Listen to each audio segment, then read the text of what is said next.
Bonjour à tous et bienvenue sur ce nouveau format de vidéo qui consiste à comparer deux juridictions dans le cadre du programme Borderless Entrepreneur. Dans cette vidéo que nous avons décidé de mettre sur YouTube, nous allons comparer l'Estonie à Malte. Pour cela, nous allons prendre un résident maltais non domicilié vivant à Malte 10 mois par an, investissant dans l'immobilier en France et conduisant également des activités d'infopreneur utilisant une Hong Kong Limited pour la vente de ses formations ou de ses activités de dropshipping pour les besoins de l'exercice. Nous l'appellerons Pierre. Nous prendrons à côté de lui un résident estonien qui, lui, vit 5 mois en Estonie, a établi son foyer en Estonie, qui investit également dans l'immobilier en France et conduit également en parallèle des activités d'infopreneur utilisant une OU estonienne, qui est l'équivalent des limited hongkongaises ou des SAS françaises, pour la vente de ses formations et de ses activités de dropshipping. Pour les besoins d'exercice, nous l'appellerons Raphaël. La ressemblance à des personnes réelles serait complètement fortuite. Concernant les données chiffrées, concernant Pierre, il détient 5 appartements en France, perçoit un loyer annuel de 60 000 euros hors impôt. Sa société hongkongaise réalise 500 000 euros de bénéfices. Concernant Raphaël, il détient également 5 appartements en France, il perçoit un loyer annuel de 60 000 euros hors impôt et réalise, à travers sa société estonienne, 500 000 euros de bénéfices. Bizarrement, les deux solutions sont identiques. Concernant la détermination de l'imposition, on va préciser que Pierre, il est non domicilié maltais. C'est-à-dire que les revenus de sa Hong Kong Limited seront taxés à 16,5% à Hong Kong, soit 82 500 euros d'impôt. Il restera 417 500 euros sur le compte bancaire de la société. La société décide de verser 300 000 euros de dividendes à Pierre.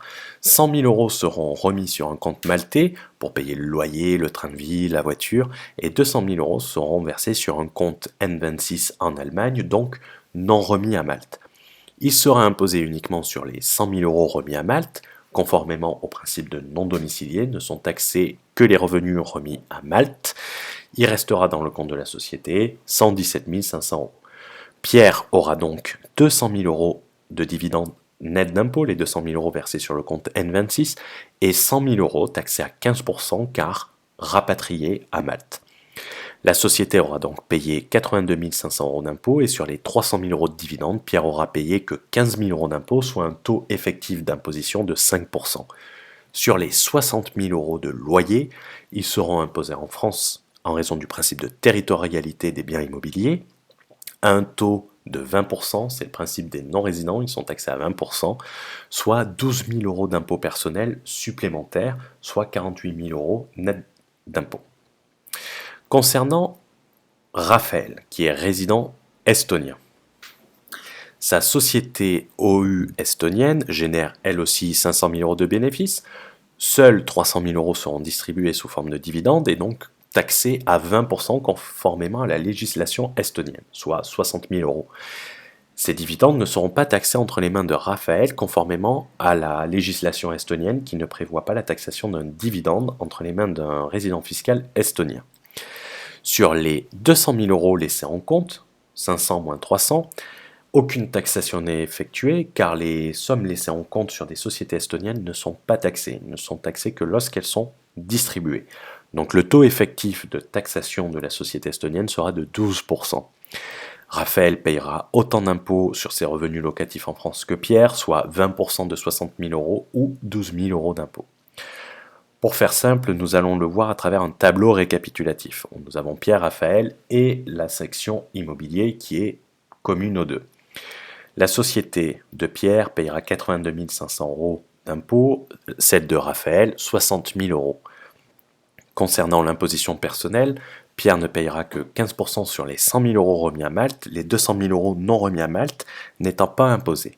Raphaël ne payera pas d'impôt sur les dividendes car résident estonien, et les deux payeront 12 000 euros, 20% de 60 000 en France, car non-résident est soumis à la flat tax de 20% sur les revenus fonciers. Il restera en compte sur la société de Pierre 117 500 euros, il restera en compte sur la société de Raphaël 140 000 euros. Concernant leur compte personnel, il restera sur le compte de Pierre, après le versement de dividendes, 285 000 euros, Après le versement de dividende, il restera à Raphaël 240 000 euros, 300 000 moins 60 000 euros, et les deux auront 48 000 euros de revenus nets d'impôts provenant de la France. Donc, Pierre aura sur son compte bancaire 333 000 euros, Raphaël aura 288 000 euros. Maintenant, on va parler de la résidence fiscale, car bien évidemment, la situation n'est pas si simple que ça. Car le fait d'investir en France et également dans d'autres pays peut entraîner la domiciliation fiscale. En effet, au terme de l'article 4b du Code général des impôts français, sont considérées comme résidentes en France les personnes possédant le centre de leurs intérêts économiques en France. Dans un arrêt de la Cour administrative de Paris, cette dernière a retenu qu'un contribuable qui a acquis en France plusieurs appartements dans le cadre d'une stratégie d'investissement immobilière a le centre de ses intérêts économiques en France, même si elle exerce une activité professionnelle à l'étranger. Par conséquent, il y aura un conflit de résidence fiscale car Pierre et Raphaël seront tous deux considérés comme des résidents fiscaux français et des résidents fiscaux maltais et estoniens. Donc, comment cela se passe? On ne va pas développer le principe de règlement des conflits de résidence. Les personnes qui souhaitent savoir comment cela se passe, on les renvoie au chapitre 1, partie 8 du programme Borderless Entrepreneur, le lien est dans la description.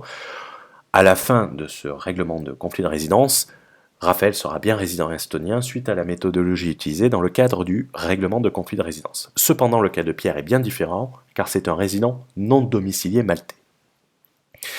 Concernant Pierre, il est considéré résident fiscal en France à travers son investissement immobilier. Il est également résident non domicilié à Malte. Cependant, son statut de non domicilié fait qu'il n'est pas considéré de résident fiscal maltais d'un point de vue conventionnel et par conséquent ne peut pas bénéficier du règlement de conflit de résidence fiscale.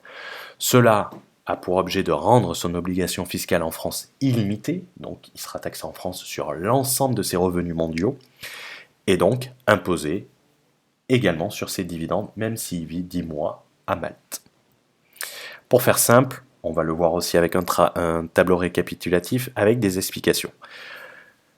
Concernant sa société hongkongaise, elle a payé 82 500 euros d'impôts, le fait qu'il soit domicilié en France n'a aucun impact sur l'impôt payé à Hong Kong. Sur son imposition personnelle, il a payé 15 000 euros, 15% sur les 100 000 euros remis à Malte et pas d'impôt sur les 200 000 euros remis sur le compte N26. Cependant, en France, c'est le principe du revenu disponible, ça veut dire que dès qu'un revenu est disponible, il est imposable. Donc en France, les 300 000 euros sont soumis à la flat tax de 30%, donc il doit payer 90 000 euros en France. Concernant l'argent qui reste en compte sur la société, aucun impact, qu'il soit domicilié en France ou à Malte, n'a aucun impact. Concernant son imposition immobilière, il a 60 000 euros de revenus. Par contre, en étant résident fiscal français, il doit être taxé à la tranche marginale d'imposition plus CSG qui prendra en compte ses revenus mobiliers, c'est-à-dire son versement de dividendes. C'est-à-dire que sa tranche, c'est-à-dire jusqu'à 15 000 euros, vous êtes à 0, ensuite à 10, 15, 20, 35, et pour la tranche la plus haute, au-dessus de 150 000 euros, vous êtes à 45%. Vu qu'il a reçu 300 000 euros de dividendes, ses revenus sont de 300 000 euros, même s'ils ne sont pas soumis à l'impôt sur le revenu. Donc, ils seront taxés à la tranche la plus élevée française, donc 45% plus CSG, c'est-à-dire que sur 60 000 euros de revenus fonciers, il payera 39 900 euros et il lui restera 20 100 euros sur son compte. Donc, ses revenus bruts sont de 360 000 euros, 300 000 euros de dividendes plus 60 000 euros de loyer.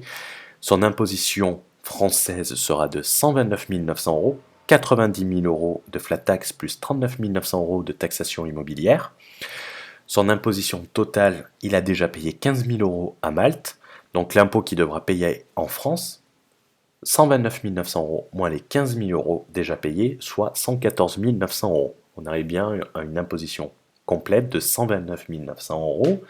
Donc il y a bien prise en compte de l'impôt payé à Malte. Donc cet impôt est retranché à l'impôt à payer en France. Il n'y a pas de situation de double imposition. Donc maintenant, on va le voir à travers un comparatif final s'il vaut mieux aller s'établir en Estonie ou à Malte. Donc on va prendre Pierre, Raphaël et les explications de Raphaël, car on a détaillé Pierre mais pas Raphaël. Ses revenus totaux bruts, c'est-à-dire dividendes plus revenus immobiliers non taxés. Pour Pierre, il a reçu 300 000 euros de dividendes plus 60 000 euros de revenus locatifs, donc il a un revenu brut de 360 000 euros. Concernant Raphaël, il a reçu 300 000 euros, 240 000 euros de dividendes après la taxation, plus les 60 000 euros de revenus fonciers. Donc il a 300 000 euros. L'imposition de Pierre, tenant en compte les dividendes plus l'immobilier, comme on l'a vu sur le slide précédent, c'est 129 900 euros. Raphaël sera taxé uniquement à 20% sur ses revenus fonciers, donc payera 12 000 euros d'impôts en France, sachant que sur les 240 000 euros de dividendes qu'il a reçus, il n'est pas taxé en tant que résident estonien. Donc il restera en compte à Pierre 230 100 euros sur son compte bancaire, et il restera à Raphaël 288 000 euros sur son compte bancaire. Donc on se rend compte qu'il vaut mieux s'installer en Estonie qu'à Malte si on décide de faire des investissements immobiliers hors Malte. Si vous voulez plus d'informations et comprendre notamment les études de résidence fiscale, comprendre comment on règle les conflits de résidence fiscale, qu'est-ce qui fait que dans cet exemple, Raphaël soit considéré de résident fiscal estonien et pas Pierre, on vous invite à rejoindre le programme Borderless Entrepreneur, le lien est dans la description, le prix est toujours en prix de lancement, il va augmenter car on le complète au fur et à mesure avec les remarques des membres. Vous pourrez rejoindre également gratuitement un groupe Discord.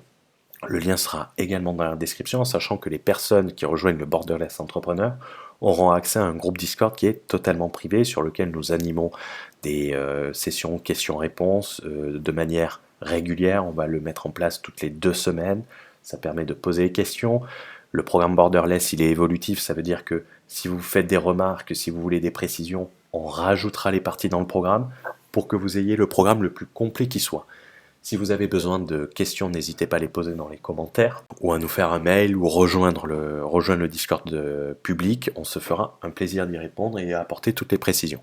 On espère que cette vidéo vous a plu et on espère vous retrouver très prochainement sur le programme. Allez, ciao ciao, à bientôt.